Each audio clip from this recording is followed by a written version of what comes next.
All right. Hello, everyone. It's me, Katie, again, here with my good friend Susan. And today we would like to talk to you all about stress and how your body handles it. So, part of our moving from ordinary to extraordinary masterclass, this is our stress module. So, Susan and I like to say, hey, your body's talking, and are you listening? Okay, so let's dive into that. Right. Or as Katie likes to always say, what do you do when your body starts to scream at you? I put this quote up here because I really love this, and I blame the biology teacher in me. This is something I also share with my students periodically. When you choose to view your stress response as helpful, you create the biology of courage.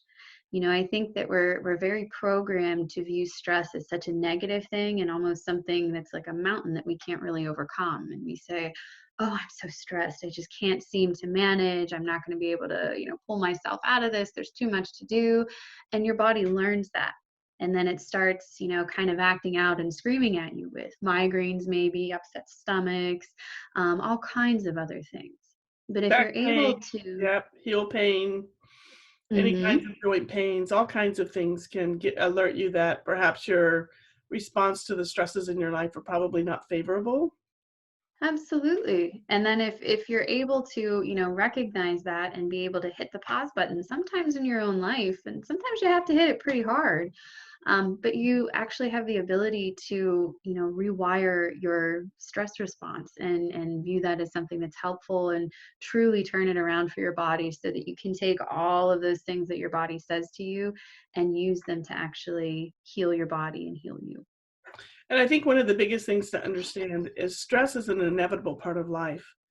It's not, you're just not going to live a life without stress. Stress is a part of of human life and human culture, and it's a part of biology for animals too. Stress is what gets us up, it keeps us going, it helps us survive. But it's the negative response to stress that we want to avoid. That's what really tears us down. And as Katie was talking about, getting that more of that positive response, or to viewing your stress as helpful or a pathway to change, can really be a much different way to approach stress. But it's like pain. Pain is an inevitable part of life as well. But it's meant Hmm. to be protective, not destructive. And we just need to learn to deal with it in a way that's much more positive than negative. Absolutely. I agree. So a little bit more about stress in your body. Stress and stressful situations are, like Susan said, always present in life. That just they will always be there. And sometimes they do really weigh heavily, not just on our bodies and our biochemistry, but also in our minds, our emotions, and sometimes they Mhm. weigh very, very heavy on our spirits. And instead of admitting defeat by saying things like, well, this is just the way it's going to be, there's nothing I can do about it, it's good to look within you and take the reins back in your own life. Mhm. Your life objectively. I like to talk about, becoming the observer in your own life. If you were to take a bird's eye view of your life and, you're flying around up here watching yourself, what do you see and how can you help yourself be objective to your own actions and reactions and rewire some of those for your benefit? And I think the important thing to realize here too is when she talks about taking the reins back in your life, is we all have choices about how we're going to respond. And sometimes those choices may seem way too hard. So find the choices you can make. It may be a choice of, I'm going to, before I respond to this situation, I'm going to sit and breathe for a minute or two. I think everybody's always heard the story about never send an email out of anger.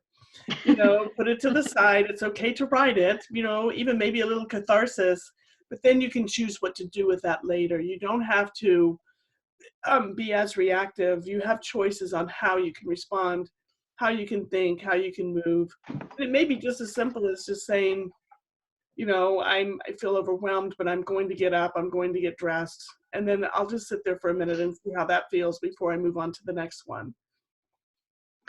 Absolutely. I really love that. Again, hitting the pause button and taking a deep breath, maybe stepping away from something, whatever it is, email, person, place, whatever it is. just take a minute to collect yourself and then move forward in a way that is in alignment with your energy.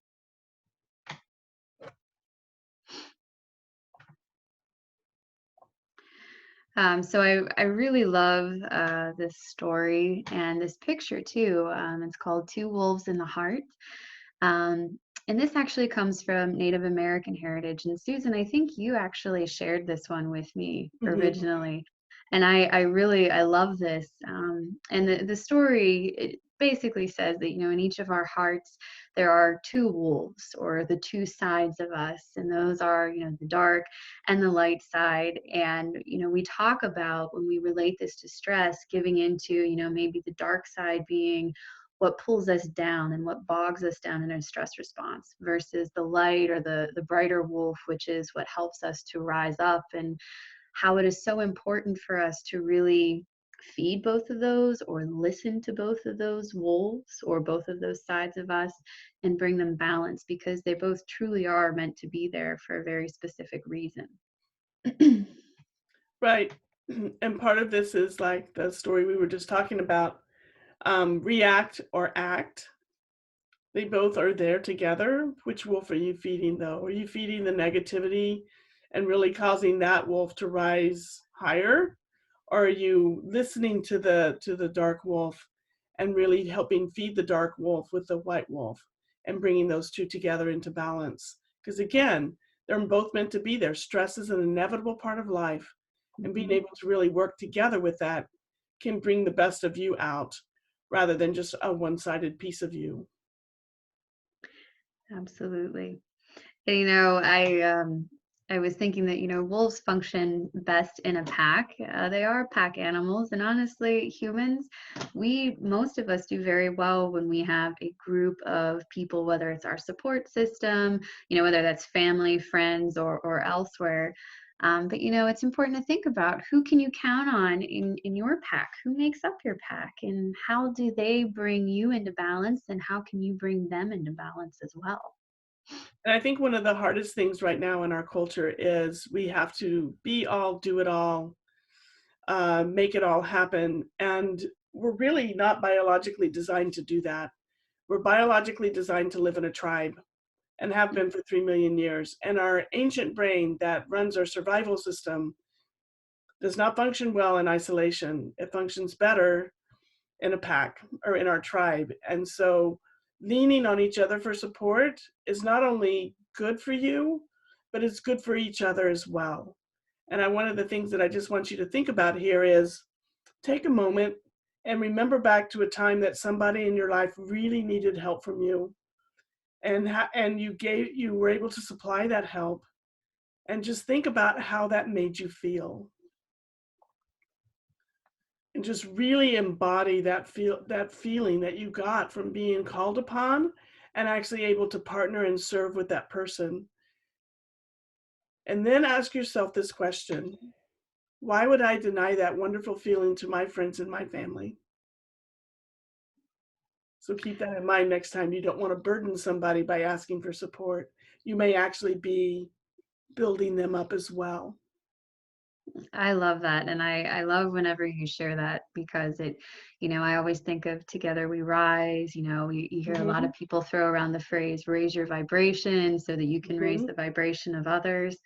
It all goes together. You validate someone simply by asking for their expertise, their help, and what they're really good at. And Hmm. then you're able to give that back to them as well whenever it's needed. Hmm. Okay. So, on that note, we'll end this one and we'll see you back in our coaching circle. Alrighty, bye bye. Bye.